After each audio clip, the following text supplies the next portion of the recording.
Muy buenas tardes. Los países bálticos han aprobado desconectar su red eléctrica de Rusia en 2025. Y todo eso después de que, entre otras muchas cosas, a través de una red social, el presidente de Rumanía haya afirmado que los ataques de Rusia sobre Ucrania empiezan a producirse demasiado cerca de su frontera y de que Moldavia haya vuelto a insistir en el asunto de la propaganda. Alguno de ustedes preguntaba, ¿qué pasa con Moldavia ayer? Pues eso pasa, que siguen insistiendo, lo sigue haciendo Maya Sandu, en que hay demasiadas injerencias externas y que no están siendo capaces de solventarla por completo. Es decir, se recrudece no solo la guerra en Ucrania, sino en el entorno de los países que en derredor están sufriendo también ese tipo de ataques. Con todo y con esto, hoy Rusia contragolpeando ante lo que evidentemente fueron los ataques ayer, dijeron desesperados desde Rusia por parte de Kiev. Zelensky en realidad está calificando de un éxito y de, en realidad, no solo un éxito, sino que con ello pretende hacer ver que son capaces de llegar hasta Moscú con drones militares y que, por lo tanto, están también cosechando victorias no solo allí, sino en esa contraofensiva que lanzaron. La realidad es que se sabe poco, más allá de la propaganda de uno y otro lado, de cuáles son los avances reales, aunque sí se sabe cómo se van pertrechando y cómo se van defendiendo determinadas circunstancias. Pero volviendo al asunto de los países bálticos, insisto, los operadores de los sistemas eléctricos de los tres países bálticos han acordado desconectar las redes de Rusia y de Bielorrusia y sincronizarlas con los sistemas de Europa Occidental a partir de febrero de 2025. Es un anuncio que han hecho desde Lituania, lo ha hecho el operador Litgrid en concreto, el mayor operador eléctrico del país. Según ese comunicado, tanto ellos como Elering, que es Estonia, y AST, que es Letonia, ya habrían firmado ese acuerdo correspondiente a la desconexión de las redes rusas para pasarse a las de Europa Occidental, insisto, en febrero de 2025. Está por ver, evidentemente, la respuesta de Rusia cuál es en la actualidad. Porque tampoco sería de extrañar que esa interrupción que hay ya no solo en los vínculos geopolíticos, sino en concreto en esos vínculos también energéticos, vaya a permitir Rusia que vayan tan lejos.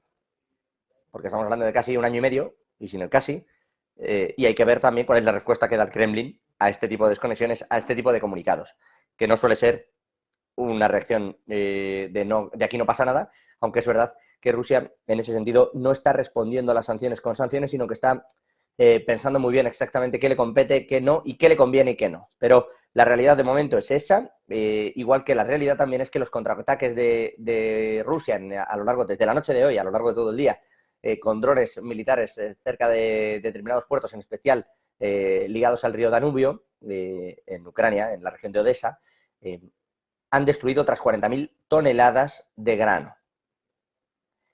Dicho por el gabinete de Volodymyr Zelensky. El gobierno ucraniano asegura que esos ataques con drones han dañado 40.000 toneladas de grano, con destino, dicen, ese grano a países de África y también envíos planificados a Israel y a China. Ucrania expone de esta manera el hecho de que, cuidado, porque no están dañando el grano de Europa, sino que dice Ucrania, este justo iba para los que son aliados de Rusia. Es un poco en esta línea, insisto, en la que cuando empieza la guerra, lo hemos dicho aquí en numerosas ocasiones, pues ya parece que no hay información, sino que hay propaganda, y en esa línea pues lo estamos viendo y viviendo de igual manera. Al otro lado de la pantalla creo que tenemos ya para el análisis, si no me equivoco, a Emiliano García Coso, decano internacional de la Universidad Sergio Arboleda. Emiliano, ¿qué tal? Muy buenas. Buenas tardes, José, ¿cómo estás? Bueno, pues viendo una vez más otro capítulo de todo este asunto, no sé si está Diego también al otro lado, creo que sí, Diego García Pitar, profesor del Máster de Relaciones Internacionales del IEB. Diego, ¿qué tal? Muy buenas tardes, ¿qué tal? ¿Cómo estáis? Hola, Emiliano, muy buenas tardes también. Hola, ¿cómo estás? Bueno, un gusto contar con los dos, ya os lo adelanto como siempre. Mirando el panorama en el día de hoy, poco a poco. Luego os quiero preguntar, porque parece que ese famoso salto del que venimos hablando aquí, que pueda darse desde Ucrania hacia Taiwán y de verdad reflejar el conflicto que hay entre Estados Unidos y China, está a puntito de llegar. Pero antes quisiera analizar la situación, estos ataques con drones hacia un lado, hacia el otro, la prohibición de China al respecto de la exportación de drones militares, el hecho de que Ucrania esté fabricándolos. Tuvo que salir Europa incluso ayer a decir que, por favor, se ciñeran a la autodefensa en Ucrania, porque es verdad que estaban, soslayando todo ese asunto de que los materiales que le enviaban eran solo para uso militar dentro de Ucrania. Pero en esa línea, evidentemente, no solo se defienden, sino que tratan de dar un poquito de alas a esa contraofensiva. Rusia hoy, por su parte, ha decidido barrer de nuevo distintos puertos y otra vez a vueltas con el grano. Emiliano, Diego, ¿cómo veis este intercambio de golpes y qué creéis que va a ocurrir de aquí a otoño? Porque hay rumorología ya para todos los gustos, incluido sobre una paz o un armisticio. Emiliano.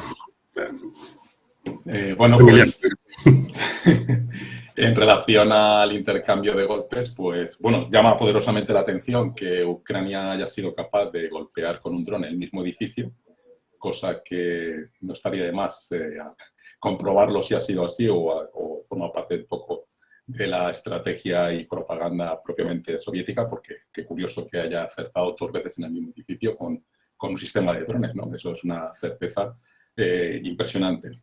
Y luego, lo que está empezando a ser peligroso son la aproximación de los bombardeos rusos a la frontera, en concreto, como estabas mencionando, los puertos del Danubio, por donde estaba Ucrania sacando el grano, en tanto en cuanto está a menos de 20 kilómetros, incluso hace frontera con la propia Rumanía, que es parte de la OTAN. Entonces, volvemos otra vez a la tensión que supuso cuando un supuesto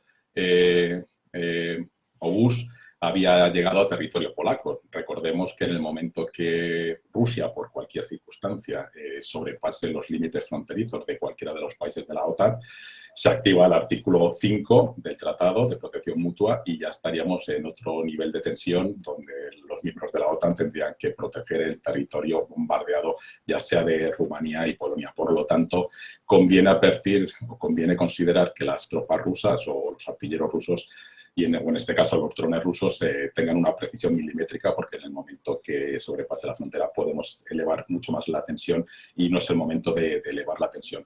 Y en cuanto a la posibilidad de llegar a conversaciones, bueno, hay cierta expectativa con la reunión de este fin de semana en Arabia Saudí con esos 49 países sobre un supuesto plan de paz.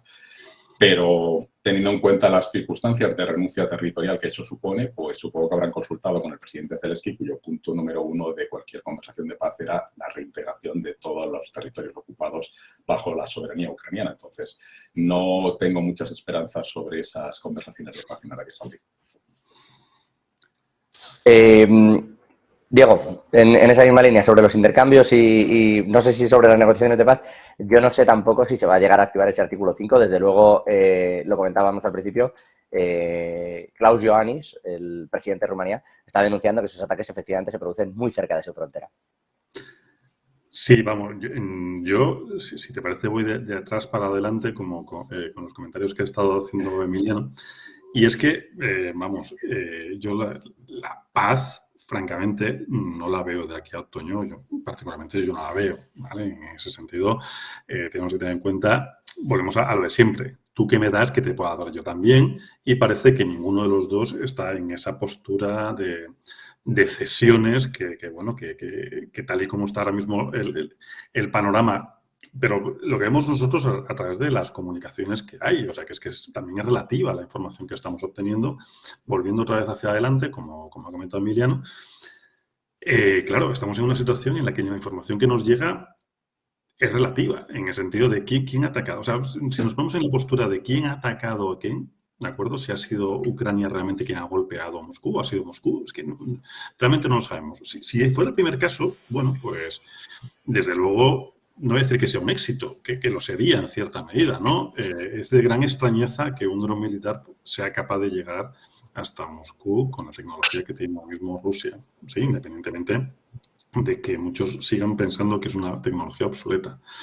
Segundo, para mí es un poco también un llamamiento, no digo desesperado, pero un llamamiento, tampoco voy a decir propagandístico, pero un llamamiento al fin y al cabo a, oye, fíjate lo que estamos consiguiendo con lo poco que tenemos. Fijaros si nos dierais más, que es lo que está pidiendo también Zelensky esta semana, ¿no? Oye, dadnos más armamento, veréis hasta dónde podemos llegar, ¿no? Bueno, pues también está en esa situación. Claro, Zelensky desde hace un tiempo está viendo que la Unión Europea, entre otros, está no restando apoyos, pero sí que está diciendo, vamos a frenar un poco esto porque a ver a dónde nos lleva, a qué situación nos lleva. Es verdad que toda esta situación está llevando precisamente a eso, a que haya también una serie de movimientos por parte de Moscú. En este sentido, que a mí no es que me preocupen, pero si queremos buscar un símil, es como el caballo que tiene las moscas y luego de repente pega un colatazo. ¿verdad? Sí, tú moléstame un poco, y luego te pego como un colatazo y a ver dónde acaban esas moscas. Está ahí un poco en esa tensión del tira y afloja. Yo creo que realmente Moscú en este sentido está con los ataques, evidentemente, al grano también, como ha comentado Emiliano. A escasos, sí, estamos hablando, sí, 15, 20 kilómetros, efectivamente, de la frontera, que eso es peligroso. No creo que en un momento determinado, a ver si ya se dio el caso, que entró en Polonia bueno, pues la tensión se pudo apaciguar un poquito porque estamos hablando de palabras de otro nivel. Estamos hablando de un conflicto realmente duro, ¿no? Ya lo es, pero digo más duro todavía. Pero claro, estaríamos hablando que claro, ay, es que me he despistado. No, no es cuestión de que te hayas despistado, es cuestión de que te estás metiendo en un territorio que no te compete, pero claro, también está muy cercano a los objetivos y eso es un poco lo que está aprovechando también Zelensky para decir, vamos a ver si conseguimos que toque un poquito Europa y a ver si Europa despierta un poquito y me empieza a apoyar un poquito más después de estos 3 meses que me está dejando de apoyar, porque realmente el mundo empieza a mirar hacia otro lado que no es concretamente Ucrania. Venga, pues vamos justo con eso. Diego, empiezo por ti ya que sacas el tema y después Emiliano, pero en Ucrania tenemos esta situación, incluso el presidente de Granadinas habló de que había muchos otros conflictos, mencionó al Sahel, recuerdo en aquella reunión que tuvo con Europa, y fíjense la que se ha liado en Níger, después les preguntaré también por este asunto, pero el mundo mira a Taiwán, aquí en Negocios Televisión lo venimos advirtiendo también de su mano desde hace tiempo.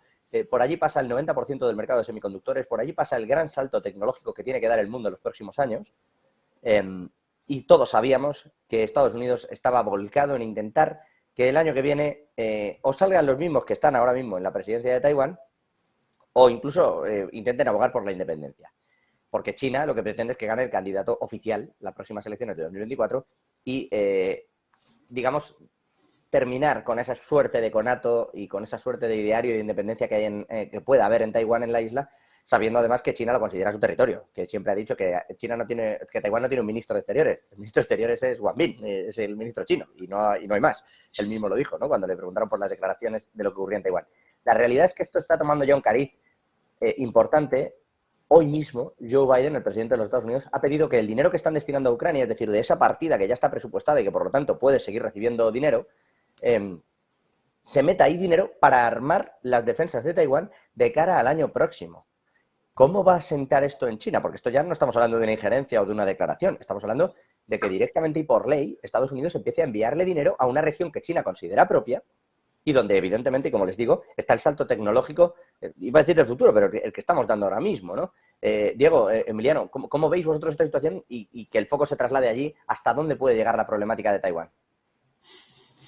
A ver, fíjate, además es un tema que comentábamos otro día Emiliano y yo. Si no recuerdas, Emiliano, ¿verdad? Que estábamos comentando, pues esta situación de oye, ¿qué es lo que está ocurriendo? ¿Cómo no está ocurriendo? Parece que China intenta apaciguar un poquito el tema con el cambio que hubo de ministro de Asuntos Exteriores, etcétera. Y, chico, Biden parece que no se quiere enterar. O sea, vamos a ver. Si tú realmente intentas tranquilizar la zona, no muevas el avispero. Vamos, es que yo lo tengo clarísimo, pero claro, también es verdad lo que estás comentando, Jorge, que es que el 90% del futuro del mundo pasa por ahí. Entonces, alguien lo tiene que controlar. Mira, hay un dato curiosísimo, bueno, curioso, ¿no? Que desde hace ya un tiempo, gran parte de la flota norteamericana que está en el Mediterráneo va a empezar sus movimientos ya hacia el mar de China, hacia el Pacífico, no por un tema bélico, sino por un tema de seguridad comercial también, no vamos a negarlo. Pero claro, es que algo se cuece por ahí, algo está moviéndose. A mí particularmente me parece que la petición de Biden es una petición lógica, pero quizás excesivamente atrevida, tal y como están ahora mismo las circunstancias. Yo no digo que me hubiese esperado, vamos, yo gracias a Dios no tengo que ser presidente de los Estados Unidos, mira, Dios me libre de eso, pero desde luego desafortunado y publicarlo, me parece que, a ver, lo tiene que publicar porque al fin y al cabo se lo pide el Congreso, pero desafortunado es a efectos de imagen internacional. Pero es una realidad que es que Taiwán, efectivamente, China dice, no, perdona, es que esto es mío, o sea, tú es que no tienes ni que meterte en todo esto. Y de hecho, bueno, hay casos, incluso empresas que tenían separado a efectos comerciales China de Taiwán, China les dio un toque en su día diciendo, oye, no, ¿por qué tenéis a Taiwán separado como si fuera un país cuando Taiwán es China? Entonces, incluso poniéndole sanciones a estas empresas, ¿no?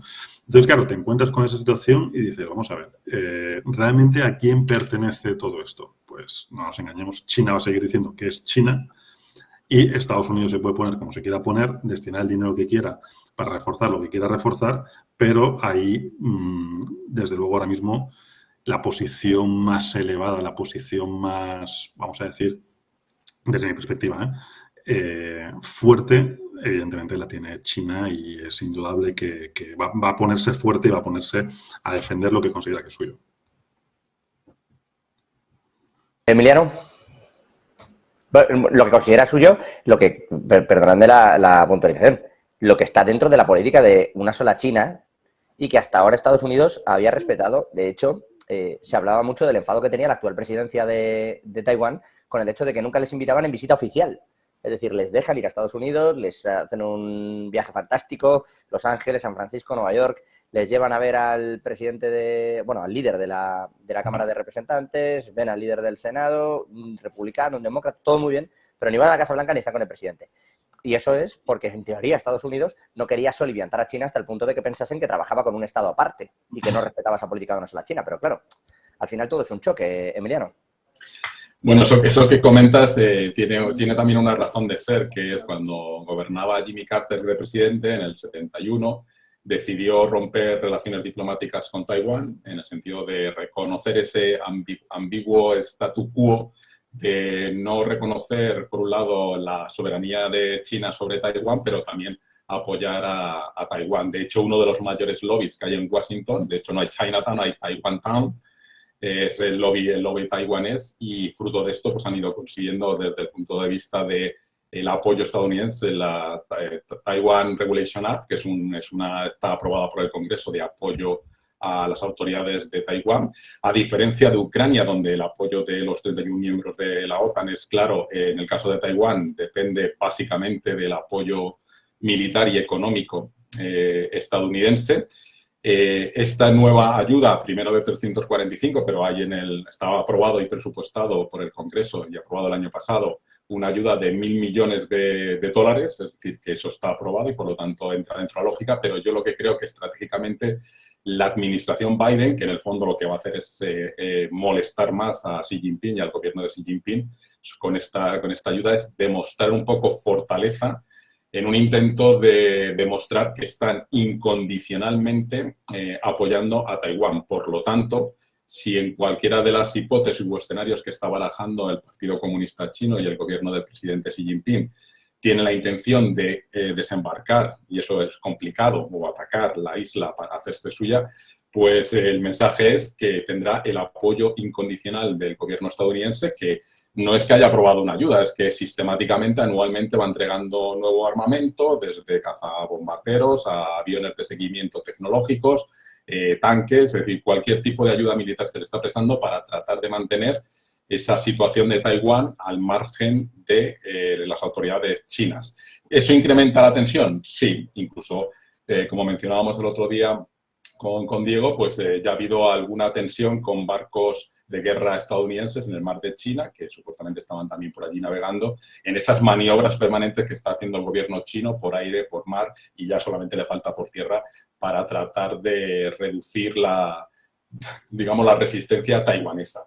El próximo año, creo recordar que hay elecciones en Taiwán y seguramente el presidente Xi Jinping estará tratando de que vuelva otra vez el partido nacionalista de Kuomintang, que son los herederos del fundador de la China, porque en su momento se llegó a llamar China, la República de China de Taiwán, pues ganen ellos, porque fue el único momento donde se distendió las relaciones entre Taiwán y China, hubo una aproximación e incluso el volumen de inversiones de China en Taiwán era prácticamente el control de la economía, pero a raíz del cambio de política, pues se ha vuelto otra vez las tensiones y por mucho que la presidenta quiera, pues es una reclamación que va a seguir ahí y que China en su momento ahora no tiene la capacidad, yo creo, para aventurarse en un conflicto bélico con Taiwán, sobre todo con el respaldo de Estados Unidos, pero en su momento tendrán que llegar a algún tipo de consenso. ¿Cuál es el problema? que una eventual autonomía de Taiwán, pero dentro de China continental, al estilo hongkonés, pues teniendo en cuenta los resultados en Hong Kong y la pérdida de libertades, pues la población taiwanesa no quiere verse en el mismo supuesto que Hong Kong. Por poner todos los puntos y matices con respecto a esto último que comentas, Emiliano, Hong Kong tenía un régimen que en teoría era el pactado con la salida del Reino Unido, lo que se pacta con China, pero hay un cierto abandono, que es decir, el Reino Unido no le pone fecha más allá de lo que de su salida, le da unas condiciones, pero no hay una fecha real más allá de la extinción del primer gobierno. A partir de ahí, evidentemente, la entrada de China hacia Hong Kong es cada vez mayor, cada vez mayor, cada vez mayor, e incluso se acaba dando hace ya unos años aquella famosa revolución de los paraguas, cuando todo el mundo sale a la calle con los paraguas amarillos famosos intentando ir al propio Parlamento de Hong Kong a evitar que China designara prácticamente a dedo a quienes quería que gobernaran en la región, algo que fue absolutamente inútil, por otra parte diré, quiero decir, se designó a quien quiso el partido y ahí siguen en esa parte de gobierno y evidentemente todo controlado, más allá del hecho de que Hong Kong sigue teniendo ciertas libertades, quizá más en el ámbito financiero que en el propio ámbito civil, donde tampoco es como la China continental en sí mismo. Pero dicho esto, a Taiwán se le han ido dando las libertades más en los últimos tiempos que antes. Ahora tiene más de las que tenía antes. Es decir, lo que está haciendo Taiwán es utilizar, entre comillas, esa libertad para intentar desligarse por completo de China, y es algo que China parece complejo, yo no sé cómo lo veis vosotros, pero parece muy complejo que vaya a permitir. Se habla incluso de que se tiene que preparar, esto que está haciendo Biden es enviarles dinero para que compren armas. Es decir, que hay quien está pensando que incluso podría haber una invasión, si se quiere, no sé, porque allí se destruiría de todo, me imagino, ante una invasión, en realidad poco se iba a salvar tecnológicamente, pero ¿vosotros creéis que va a llegar a haber un conflicto militar real en Taiwán? Yo no sé, Emiliano, tú lo que opinas. Yo, desde luego, no creo que lleguemos a un conflicto militar como tal. O sea, al fin y al cabo, y además, comentando un poquito lo que habías dicho antes, Emiliano, lo que estás contando tú, José, daros cuenta que antes Emiliano ha dicho, fíjate, Jimmy Carter en el 91 estaba como apaciguando un poquito los temas. Y es curioso porque no es un tema de partidos, pero es curioso cómo los demócratas, que Jimmy Carter era demócrata, siempre han tratado, igual que Biden, tratan de tú solo, tú independiente, tú lo que tú quieras, yo te ayudo y tal, ¿no? Y Carter hizo todo lo contrario, que es lo que hacían normalmente los republicanos. Entonces, en este sentido, fijaros cómo con la anterior gobernación republicana en Estados Unidos, las cosas estaban como más tranquilas en, bueno, lo que decías antes, un poco statu quo y de nadie, no agresión, y ahora parece que no, que las cosas empezamos a mover un poquito más a la raíz. Pero yo creo que no va a llegar a esto, yo creo que es simplemente un intercambio de cromos, ¿de acuerdo? Oye, tú no te muevas, yo no me muevo, vamos a dejarlo tranquilo, tú vas a seguir bajo con las elecciones del año que viene, bajo mi control, porque, no sé, yo me atrevería a apostar, por quién va a ganar, pero bueno, no vamos a convertir esto en una timba, ¿no? Pero, desde luego, la situación de China es predominante en cualquier caso y es un poquito lo que hace, que es verdad que sí, que Biden pueda dar todo el dinero que quieras, pero hace que no se tomen actuaciones como se han llegado a tomar en otros países por un concepto, por un tema más de eso, de independencia, de apoyo, etcétera, etcétera, porque al fin y al cabo enfrente tienes a Rocky contra Iván Drago y aquí Iván Drago es muy fuerte, entonces hay que tranquilizarse un poquito en este sentido. Emiliano. Sí, como mencionaba Diego, yo no creo, primero por la propia mentalidad y política a largo plazo que suelen hacer los gobiernos chinos, es decir, ellos no son de reacciones inmediatas o reacciones viscerales, sino que ellos llevan toda una planificación a largo plazo y en ese largo plazo, como comentábamos anteriormente, había una primera fase donde ese acercamiento provocó que ciertos sectores económicos en Taiwán fueran principalmente de la China continental.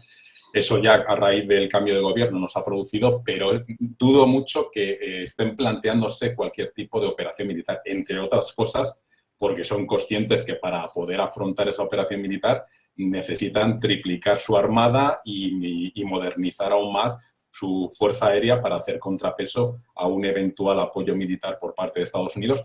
Y ya no solamente de Estados Unidos, me imagino que dentro de estas alianzas que se están forjando últimamente en el Pacífico con los Quads, pues me imagino que Australia también tendría algo que decir, Reino Unido también tendría algo que decir, es decir, que no estaría solo Estados Unidos, sino que habría una reacción por ese contexto internacional para, digamos, evitar un nuevo conflicto en una zona que es absolutamente estratégica. Y luego, a ninguno nos interesa que haya ese conflicto, porque nos guste o no nos guste, dependemos de China. Dependemos de China para las cadenas de suministros y ese desenganche o de-risking, como le llaman, no se hace de la noche a la mañana. Hemos estado 30 años y ahora en un año no podemos hacer ese, digamos, desvinculación económica por mucho que las empresas norteamericanas estén desplazando al sudeste asiático para lo que antes hacían en China, ahora lo hacen en el sudeste asiático. Es decir, y el tráfico marítimo internacional, las principales empresas de transporte marítimo internacional y los principales puertos son chinos. Por lo tanto, no nos podemos meter en otra dinámica de guerra porque entonces sí que sería el colapso mundial, ya no en términos solamente militares y humanos, sino fundamentalmente económicos. Y no creo que ninguno de los actores que están participando en esta situación se atrevan a dar ese paso. Eso no significa que estemos en esa retórica, digamos, de que Estados Unidos quiere hacer patente que ellos han sido una potencia hegemónica, que con Taiwán tiene una relación especial y que van a estar ahí para ayudarlo. Eso también se traduce en las reclamaciones que tiene China respecto al mar de la China, que tiene conflictos con Japón, por un lado las islas, por otro lado Taiwán, bajamos a Filipinas, Vietnam, es decir, es una manera también de reclamar ese mar de China para salir hacia el Pacífico, que es la salida natural y el epicentro actual, porque recordemos que cartográficamente Europa ya no está en el centro del mapa mundi, ahora ya es el Pacífico y tenemos que tener en el centro China en el lado izquierdo y Estados Unidos y Latinoamérica en el lado derecho, porque realmente donde se están moviendo todas las cuestiones económicas y también geopolíticas. Terminando este asunto que tiene que ver con Taiwán, por ir a lo económico, dice Emiliano, dependemos de China. Nadie se va a atrever, esto sería un colapso. Bueno, y tanto. Sería un Armagedón de estos tecnológicos como casi de las películas, pero más allá de la broma, la realidad, por ejemplo, es que Estados Unidos, al margen de dar armas y de montar esta historia, fíjense, no sé si se atreverá o no, pero qué prioridad no le estará dando que va a coger los fondos de Ucrania y se los va a dar a Taiwán, en el mismo presupuesto.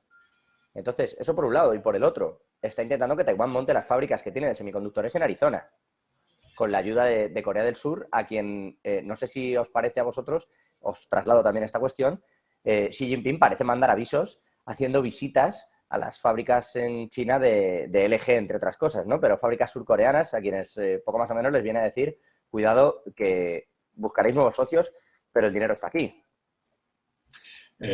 Bueno, no sé si Diego quiere decir, pero si no, bueno, ya que... Arranca Emiliano y ahora te sigo, no, sin problema. O sea, una de las cuestiones que tenemos que tener clara es Europa y Estados Unidos, y especialmente Estados Unidos, lo que se ha dado cuenta es que el negocio que pensaba que tenía en China, con mano de obra barata, montaje de componentes, dependencia de chips, resulta que ahora tiene un problema de seguridad nacional y un tema también de desarrollo tecnológico. Entonces, ahora, tanto Estados Unidos como Europa empezamos a adoptar medidas económicas para tratar de potenciar la industria tecnológica y especialmente todo el tema de microchips y chips de no sé cuántas nanocentímetros o como quiera denominarse. Entonces, ¿qué es lo que ocurre? Que como no lo tienen, pues lo tienen que traer. Entonces, están intentando convencer a Corea, incluso a la propia Japón, y a Taiwán para que traten de construir sus fábricas de microchips en un intento de desarrollar la propia industria norteamericana. Pero eso no es en interés de Taiwán ni en interés de Corea, es en interés de los propios Estados Unidos y la dependencia tecnológica que tienen. Y en el caso europeo pasa exactamente lo mismo. Como sabéis, la Unión Europea ha tenido que aprobar fondos especiales para tratar de financiar la construcción de una industria tecnológica propiamente europea para no ser dependiente. Lo mencionabas al principio de la sesión. Ahora las 3 repúblicas bálticas hacen, por seguridad energética, porque dependíamos de Rusia, igual que ocurría con Alemania, pues ahora tenemos que invertir millones de euros en un proceso rápido y acelerado para tratar de desengancharnos del gas barato ruso, del petróleo ruso barato y también de la energía nuclear barata o de la energía eléctrica producida por los rusos. Pues estamos en lo mismo, es decir, Estados Unidos y Europa han vivido muy bien, digamos, como se dice coloquialmente, a la Bártola, pero se han dado cuenta que han puesto todos sus conceptos de seguridad energética y seguridad tecnológica, pues en un lado en los rusos, en otro lado en Taiwán o en China, y ahora hay que ver qué fórmulas o qué estrategias se desarrollan. Y eso no se hace de la noche a la mañana. Y ya llegamos tarde, porque en el momento que China cierre, digamos, rutas marítimas o bloquee rutas marítimas o decida, como está adoptando, que no exporta ciertos minerales raros, pues adiós la industria europea de desarrollo tecnológico y automotriz y de otros sectores, y adiós al cambio, adiós también al Green Deal y al Pacto de Cambio Climático, porque no lo vamos a poder cumplir, tanto por la dependencia de Rusia por un lado, como de la dependencia china por otro. Por lo tanto, ellos tienen muchas bazas ganadoras en esta partida que estamos jugando en los últimos 2-3 años. Diego. Sí, no, me estaba fijando un poco en lo que comentaba antes Emiliano, que me ha encantado lo de Armagedón económico ¿verdad? Claro. Es verdad, Armagedón tecnológico, sí. Tecnológico, Armagedón tecnológico, perdona, efectivamente. Lo podemos llevar a Armagedón económico, ¿no? A efectos de que no es solamente la industria tecnológica, que es potentísima, es que ahora mismo sales a la calle y el coche más barato que se vende ahora mismo en España es chino, nos guste o no nos guste. Sí, han entrado con una fuerza atronadora, o sea, están comiéndose el mercado, que es increíble. Lo he comentado antes también, Emiliano, tienes o lo has comentado tú, José, el LG, ¿no? Que los tienes ahí en China produciendo. Claro, si ya no tienes LG, ya no tienes...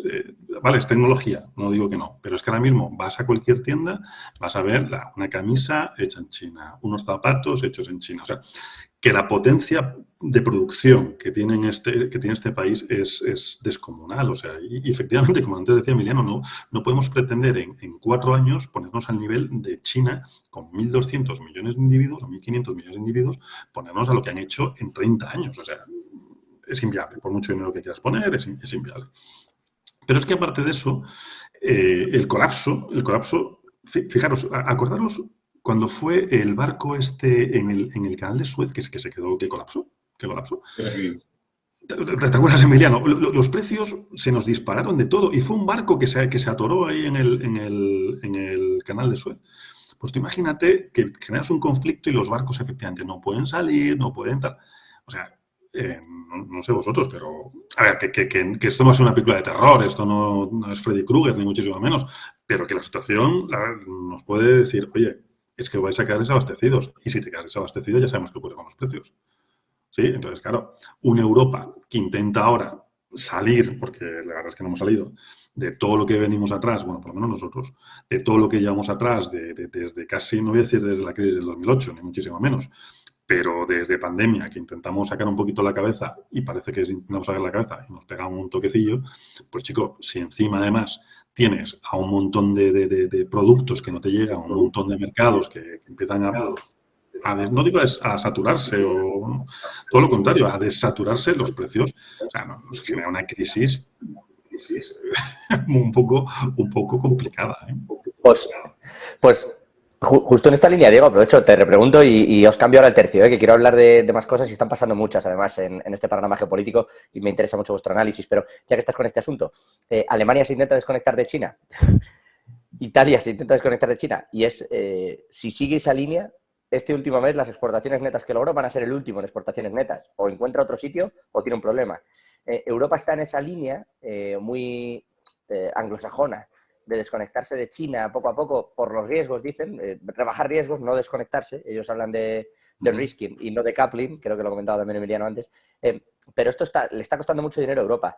Y no solo eso, el sector manufacturero, el sector industrial lo están sufriendo mucho. Hoy en Suiza, que no tiene tanto que ver con China, pero era como la confirmación de todos los datos que vimos ayer, han mostrado el peor dato del PMI, del sector manufacturero, desde el año 2009. Es decir, hay unos datos por debajo de las inyecciones de dinero, de las políticas fiscales de los gobiernos, hay unos datos muy preocupantes en el viejo continente, que evidentemente no van a hacer sino agravarse si nos desconectamos poco a poco de China. ¿Cuál es la solución? O sea, asumiendo que esto va a ocurrir, ¿qué panorama va a manejar Europa con los precios donde están y con problemas, ahora hablaremos, como el de Níger, que le van a sumar además costes energéticos a la factura? Sí, a ver, la solución, para la solución real llegamos tarde, eso está clarísimo. O sea, llevamos 30 años transfiriendo producción, transfiriendo tecnología, transfiriendo, y nos llevan 30 años de ventaja. O sea, nos guste o no nos guste, nos llevan 30 años de ventaja. Hemos pensado que aquello era la panacea, que era el paraíso productor, y hemos trasladado bueno, pues lo que para nosotros parecía que era un mayor coste. Y es verdad que la economía pues, se va a resentir bastante en Europa. Pongamos las medidas que pongamos, o sea, es que me da exactamente igual. ¿Por qué? Porque estamos reactivando, bueno, intentando reactivar parte de la industria a base de talonario. Y tampoco podemos llegar a esos niveles porque al final el coste de la factura efectivamente va a ser bastante más alto. Generará en el medio plazo un incremento impositivo serio, porque al final los países se endeudan para poder reactivar toda esta industria. Y pues generará pues bastantes, no decir problemas, pero sí un sistema impositivo pues bastante mayor del que ya conocemos en Europa. Aparte de esto, tampoco, a ver, esto es un poco como en el dentista, estás tumbado y estás indefenso, en el sentido de que dependemos no solamente en producción, también dependemos financieramente de China. No nos olvidemos que China ha estado comprando deuda europea y americana desde hace eones, ¿no? O sea, que es que también dependemos en ese sentido. Entonces, ¿qué le vas a tocar las narices a China y decirle, mira, chico, que no quiero más acuerdos comerciales contigo, que te voy a poner más aranceles, que te voy a poner todo? Y dices, vale, muy bien, pues venga, pues toda la deuda que tengo comprada te la dejo de comprar y encima lo saco al mercado y lo lanzo y te inundo el mercado de la deuda que te tengo comprada en los últimos 30 años. ¿A dónde vas? Es que es un problema que no es solamente económico, es un problema también social en ese sentido. Entonces, claro, porque vamos a generar una presión en Europa relativamente insostenible. Entonces, la situación no es fácil y por eso digo que llegamos tarde. Está bien que la hayamos visto a las orejas al lobo y hayamos empezado a tomar medidas, pero la situación, desde luego, no me gustaría estar en el pellejo. Llegamos tarde, pero... Diego, llegamos tarde, pero ¿somos capaces de hacer algo? Quiero decir, ¿no está Europa en demasiados conflictos? También le pregunto a Emiliano, ¿no? Trasladándole todas estas cuestiones y aprovechando para entrar ya de lleno en el asunto del Níger y lo que ha ocurrido con el golpe de Estado y que han prohibido exportar uranio a Francia, uranio y oro. Entonces, no sé si dice Diego, llegamos tarde, vale, pero es que además llegamos mal, ¿no? Nos estamos metiendo en demasiados conflictos. Francia, de hecho, a pesar de que amenazó con una intervención militar por el tema de la deposición de Bazoum, que sufrió el golpe de Estado en Níger, la realidad es que no ha tomado cartas en el asunto y parece complejo que se vaya a meter militarmente en ese asunto. Es decir, hasta qué punto Europa, que creo que a veces le quitamos más peso del que tiene, pero tampoco sé hasta qué punto tiene peso real para enfrentar tantísimos conflictos ahora mismo.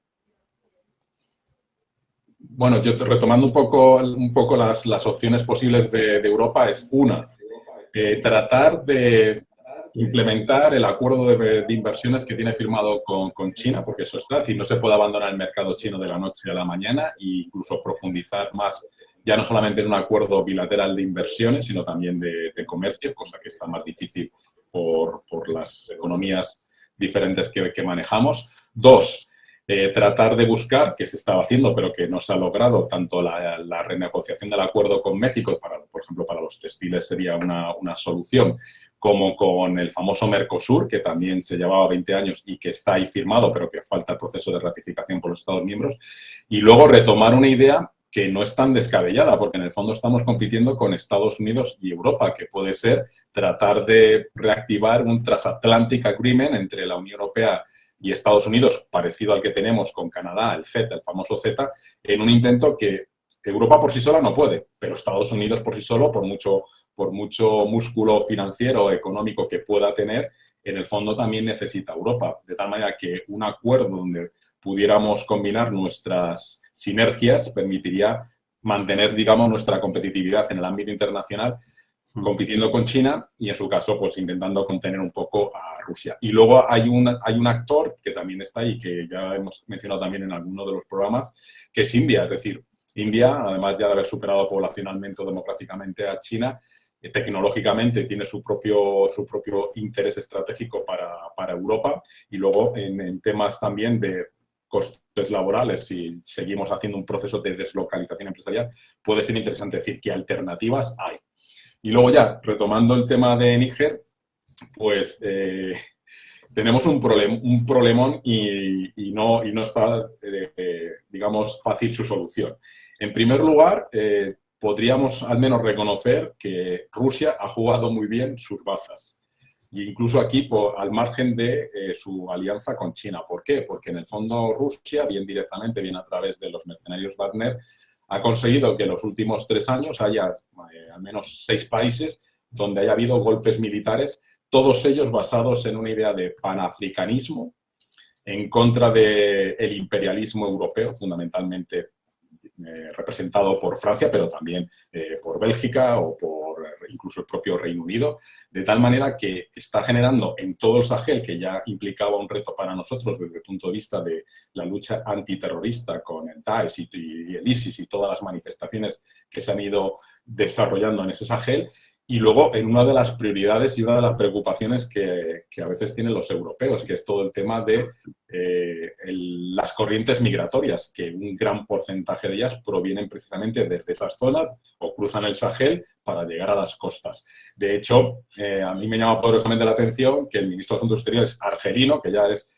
directamente la costa con Italia, pues esté de visita en Rusia. Es decir, aquí hay varias estrategias que hay que desarrollar y creo que Rusia ya ha ganado al intentar lograr que el discurso anti-europeo, anti-francés y anticolonialista pues, esté en parte de la población, incluso atacando la propia embajada en Francia, y que todos ellos, además, lo que ellos llaman junta, las juntas militares de todos estos países, Burkina Faso, Mali, Níger, Guinea, Sudán, haya mostrado su apoyo frente al intento que ha hecho Nigeria de ser una alternativa con sanciones económicas, incluso con amenazas por parte de ECOWAS o la Comunidad Económica Africana de no solamente hacer sanciones económicas, sino también una eventual intervención militar que no llevaría a ningún lado.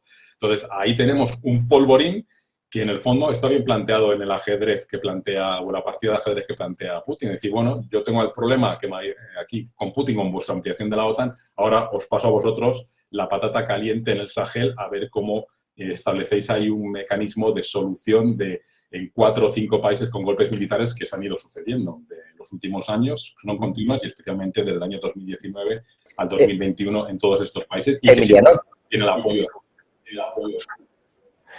Emiliano, os pregunto directamente sobre esto que comentas. ¿No puede Europa intervenir militarmente en esas regiones? Es decir, que Francia, de pronto, teniendo los intereses que tiene allí, no vaya a intervenir, ¿a qué se debe? Es que no se entiende. Pues se debe, que no tiene la suficiente capacidad, porque en el terreno Níger tiene como 1.500 soldados y necesitaría mucho más. Si a eso sumas el apoyo que ha dicho Burkina Faso y Mali en una eventual intervención militar, pues ya tienes una guerra. Y los europeos, en principio, siempre hemos sido más de los medios diplomáticos, del soft diplomacy, que de la intervención directa militar. Entonces, no creo que haya una intervención militar, ni creo que la haya, ni creo que podamos asumirla. Y adicionalmente hay un coste político y un coste económico que sería, si intervenimos militarmente, ya todo el discurso de Europa son imperialistas, quieren un neocolonialismo, etcétera, etcétera, se iría reproduciendo y ya no solamente serían estos países, sino tengamos en cuenta que en Senegal también el líder opositor ha sido detenido. Con lo cual, Senegal, Guinea están al lado, Níger, Mali también, es decir, que tenemos hasta Sudán que nos vayamos, pues realmente tenemos ahí todo un grupo de países que si salían, no tenemos ni la capacidad, ni la tecnología, ni los medios, ni tampoco, creo, la voluntad de hacer una intervención militar, sino tratar de resolverlo por medios pacíficos, pero lo tenemos difícil. O sea, creo que eso ya forma parte de las dinámicas internas africanas y bueno, ya hemos perdido la partida. O sea, realmente ahí la posición europea es de salida de todos estos territorios, con lo que eso implica para la lucha contra el narcotráfico, el crimen organizado transnacional, la inmigración irregular, etcétera, etcétera, etcétera. Sí, no sé si Diego quiere comentar también algo al respecto de esto y de si puede va muy en la línea. Perdona, va muy en la línea de lo que dice Emiliano. O sea, al final aquí hay vamos a decir, dos tiempos diferentes. Una que ha sido la eliminación o la igualación, vamos a decirlo así, de la perspectiva política. Al final no dejan de ser, pues eso, golpes de Estado que ha habido y han impuesto unos sistemas que son muy análogos entre ellos. Y efectivamente donde se ve, y lo hemos comentado en alguna otra ocasión, Emiliano y yo, que se ve que África pues trabaja pues al unísono, ¿no? En este sentido. Entonces, claro, ya con esa posición, Europa, como ha dicho Emiliano muy bien, tenemos la partida perdida. Es muy importante ver que todos tengan o que dependan, vamos a decirlo, de la misma línea de trabajo, de la misma línea, vamos a decir, ideológica. Que fíjate que esto te lo enlazo directamente con lo que antes también ha comentado Emiliano como solución. A mí me parece que es fantástica la solución que planteaba, ¿no? La unión Estados Unidos, Europa, con Mercosur o Iberoamérica y tal, ¿no? Me parece fantástica, pero tenemos una cosa muy diferente con respecto a esto que estamos comentando de África. No tenemos la misma línea ideológica. O sea, al final, fijaos, el país con más acuerdos internacionales del mundo es México y es un país que crece, que es un país fantástico, es un país maravilloso, pero no deja de tener sus dificultades incluso con sus propios vecinos. Entonces, si nos pusiéramos todos de acuerdo, la solución sería, vamos, yo me apunto a ella mañana. Pero claro, quienes están tirando un poquito más por esta solución de linealidad, continuidad, imagen, unión, cohesión, fijaros que tiene mucho que ver, pues eso, los países africanos, como muy bien estaba comentando Emiliano, ¿no? O sea, al final, todos los países de Sahel han dicho, bueno, aquí no entra ni Perry, o sea, estamos aquí nosotros con esa imagen y luego además, creo que Emiliano ha utilizado la palabra, si no mal no recuerdo, me has dicho ajedrez, ¿no? Has dicho el ajedrez político que está teniendo aquí nuestro amigo Putin, ¿verdad? Claro, al final tú abres 20 frentes y Europa no tiene capacidad para atender 20 frentes, así de claro. Con lo cual, en África poco vamos a hacer. Yéndonos de nuevo al otro extremo y saliendo un poco de aquí. Estados Unidos. Está también preparado. Europa no tiene capacidad para abrir 20 frentes. Yo no sé si alguno debería abrir. Lo digo porque al final, en medio de todo esto, quien está perdiendo es seguro Europa. En cuanto a costes, en cuanto a capacidad, en cuanto a todo lo que estáis comentando, ¿no? Pero Estados Unidos, que decís que con Taiwán juega con cuidado, que en África ni se quiere meter ni se le espera, que en Ucrania, fíjense cómo la pieza se mueve o no según convenga, pero ojo que tiene dos presidentes con problemas judiciales ambos. Es decir, el presidente y el expresidente. Es decir, la batalla, en teoría, que se va a dar por la carrera electoral de 2024 va a estar también bastante emponzoñada. ¿Cómo veis vosotros el devenir de los acontecimientos a raíz de lo que pueda salir de allí? Porque, entre otras cosas, Donald Trump está diciendo que no tiene sentido pegarse con Rusia, que Rusia tiene más armas nucleares que Estados Unidos. Lo ha dicho él, no es una cosa que digamos aquí. Y, sin embargo, Joe Biden sigue apoyando a Ucrania, pero la realidad es que trasvasa dinero a Taiwán. Y en medio de todo esto, insisto, los dos con graves problemas judiciales.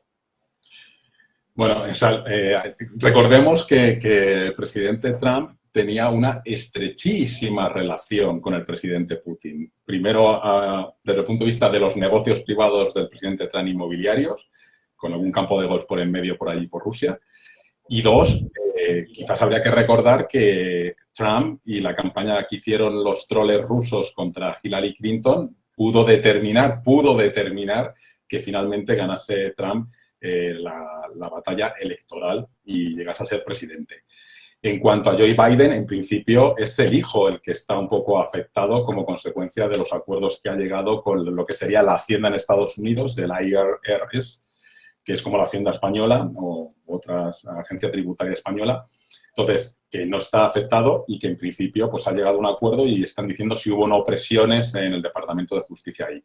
Lo que es absolutamente llamativo es que un candidato presidencial con 3 procesos abiertos, uno de ellos de especial gravedad porque afecta, digamos, a intentar tumbar las elecciones y digamos, incitar la toma del Capitolio con los muertos que eso llegue, que su propio electorado no discuta con esa moralidad que ha venido caracterizando, donde el candidato tenía que ser impoluto en la parte familiar, en la parte política, en la parte de sus impuestos, pues que tenga el apoyo del 54% frente a DeSantis, que será mejor o peor, pero al fin y al cabo no tiene ese pasado ni esos procedimientos judiciales abiertos, pues indica claramente la polarización de Estados Unidos y que realmente tienen un problema muy serio de choque entre los republicanos y los demócratas, pero especialmente en el ámbito republicano, donde el Tea Party ha acabado con el ala republicana tradicional, que era más proinstitucional, y aquí pues tenemos la posibilidad de que el candidato llegue a las elecciones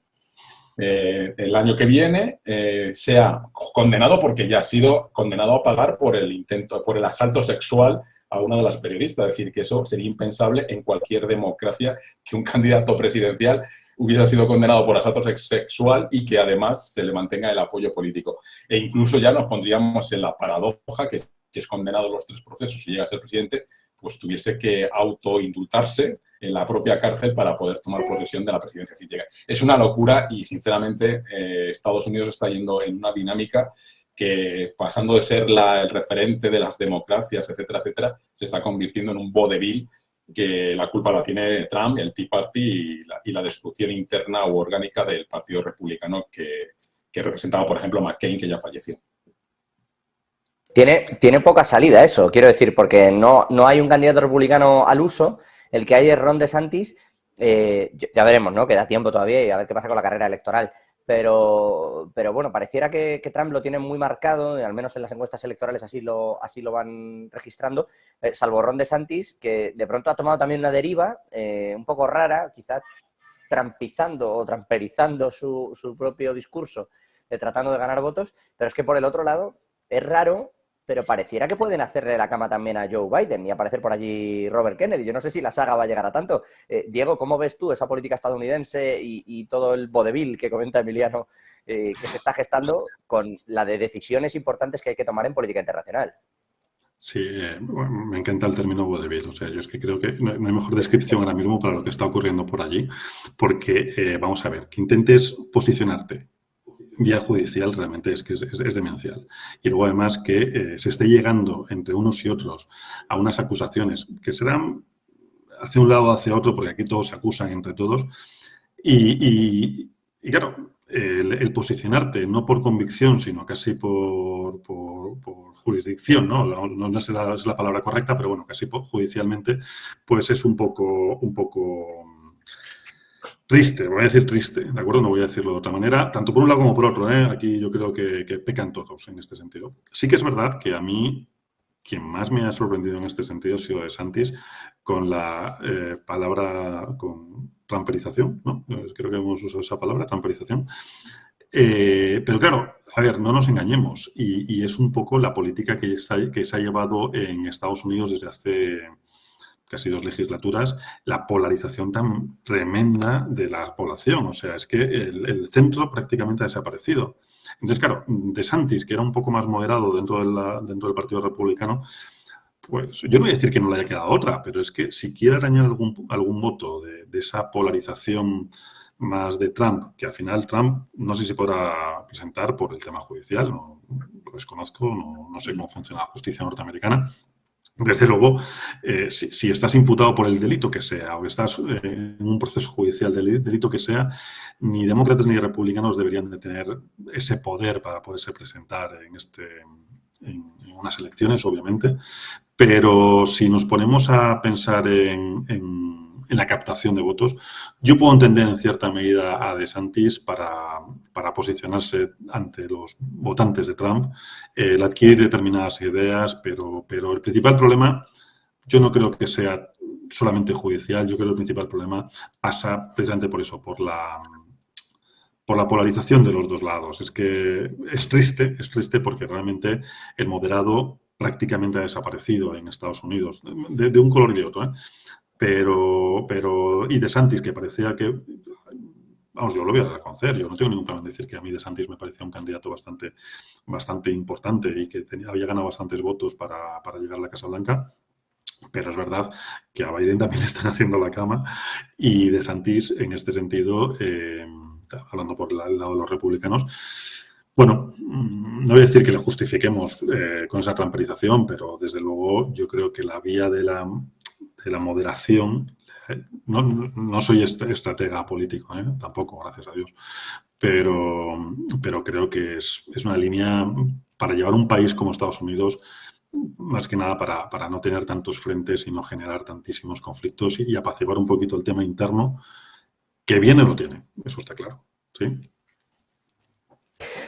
Bueno, vamos a ver cómo acaba este asunto, en particular porque, insisto, está de momento todo judicializado y hay una polarización. Y efectivamente, yo no sé si influyen los juicios, si influye la polarización, si los juicios llegan porque ya estaba la población así, si todo. Pero es verdad que vodevil, como comentabais, es la palabra. O sea, la verdad es que, o sainete, si se quiere, ¿no? Porque vamos de uno tras otro. Hay pequeños entremeses y siempre hay, parecen hasta de broma muchas veces. Pero bueno, la realidad es esa. Donald Trump nuevamente enfrentando cargos, Joe Biden con un problemón de AUPA, diciendo que ha cobrado su hermana, su hijo, su mujer, sus nietos, hasta 10 millones de dólares desde empresas que han hecho transacciones a Bulgaria y demás antes de hacerlas a Estados Unidos, pero que venían desde China, y desde Ucrania, en fin. Hay problemas serios. Vamos a ver si Kennedy o no y si le hacen la cama, y vamos a ver hasta qué punto DeSantis modera un poco el discurso o no. Tiempo vamos a tener nosotros también para comentarlo, evidentemente, de aquí a 2024 en esa carrera electoral, y va a ser un gusto, seguro, poder hacerlo con todos vosotros y en particular con Diego Pitars y con Emiliano García Coso. Siempre es un placer contar con vosotros en Todo es Geopolítica, que da gusto tener el análisis, más allá de que se pueda coincidir o no, que alguno en el chat siempre va para arriba y para abajo, pero siempre da gusto y arroja luz a todo. Emiliano, Diego, gracias a los dos. Muchas gracias. Muchísimas gracias, que tengáis muy buena tarde. Buenas tardes. Igualmente, pasad buena tarde. Nosotros vamos a hacer un frenazo de 3 minutos. Vamos a actualizar toda la información. Se la contamos aquí en nada, a las 5 de la tarde. Y continuamos en Negocios Televisión, insisto, analizando el panorama geopolítico, pero también lo económico. Recuerden, en un día en el que Fitch está intentando echar el freno, porque tras rebajar la calificación a Estados Unidos, ahora hay que preocuparse un poquito del bofetón que se estaba llevando el mercado. Ojo, que Estados Unidos ha perdido por parte de Fitch el rating de mayor grado en la calificación de la deuda soberana por culpa de los desmanes de los políticos y de que dicen la secretaria del Tesoro no hace más que intentar emitir deuda y con la deuda pagar los desastres. 2 minutos y volvemos.